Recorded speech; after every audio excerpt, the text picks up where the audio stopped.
Baiklah, kita akan membahas tentang Microsoft Excel serta pembagiannya, yaitu yang pertama kita akan membahas tentang fungsi, yang kedua sama dengan, yang ketiga referensi, yang keempat yaitu operator, dan kelima konstanta. Yang pertama yaitu sama dengan. Tanda sama dengan merupakan tanda awal dari penulisan formula atau rumus Excel yang harus dituliskan jika menggunakan formula apapun. Yang kedua yaitu ada fungsi. Fungsi merupakan sebuah kode tertentu yang melakukan kalkulasi tertentu di Excel berdasarkan susunan argumen yang telah ditetapkan pada Microsoft Excel tersebut. Fungsi juga bisa digunakan untuk menjalankan perhitungan sederhana atau kompleks, misalnya fungsi sum yang merupakan sebuah fungsi Excel yang digunakan untuk menjumlahkan data. Ketiga, ada referensi. Referensi adalah acuan pada sebuah sel atau range pada lembar kerja Microsoft Excel, baik itu pada sheet yang sama maupun pada sheet yang berbeda. Yang keempat yaitu konstanta. Konstanta merupakan nilai yang bukan hasil dari sebuah kalkulasi perhitungan, karena itu nilainya selalu sama atau tidak berubah. Konstanta dapat berbentuk teks maupun angka yang dimasukkan langsung ke rumus, misalnya angka 3 pada Microsoft Excel. Yang berikutnya itu yang terakhir operator. Operator merupakan simbol karakter yang menentukan tipe perhitungan yang ingin Anda jalankan pada sebuah rumus Excel. Pada contoh di atas termasuk operator adalah tanda perkalian dan tanda pembagian. Di sini saya juga akan menerangkan tentang rumus penjumlahan, pengurangan, perkalian, pembagian pada Microsoft Excel. Dan ini dia.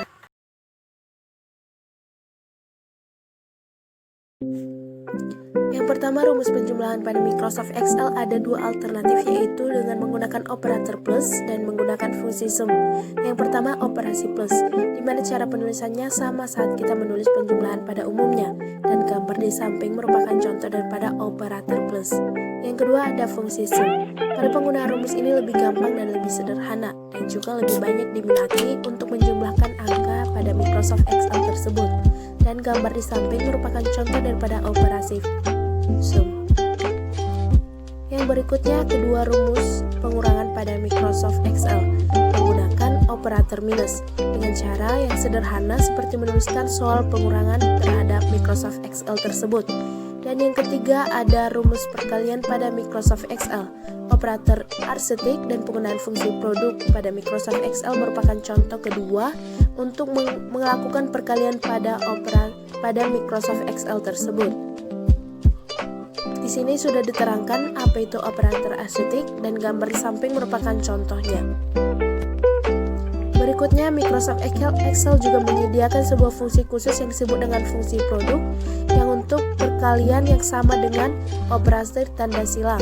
Rumus pembagian, di mana penggunanya untuk membagi angka pada rumus Excel dengan cara sebelumnya. Misalnya, untuk membagi kil A1 dengan kil A2, rumusnya bisa Anda gunakan adalah sebagai. Yang berikutnya kita akan membahas tentang struktur daripada fungsi Microsoft Excel, yang dimana struktur Microsoft Excel ini terdiri atas 4 struktur, yaitu yang pertama, struktur fungsi dimulai dengan tanda sama dengan yang diikuti dengan nama fungsi, tanda kurung buka, argumen yang lain.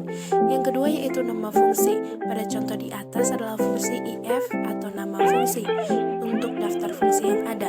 Yang ketiga itu argumen bisa berupa angka, teks, nilai logika seperti true dan false. Yang keempat itu ada argumen tooltips. Tooltips atau tips alat dengan sinteks, dan argumen muncul saat ada mengetikkan fungsi, dan tooltips hanya datang pada saat bawaan Excel saja.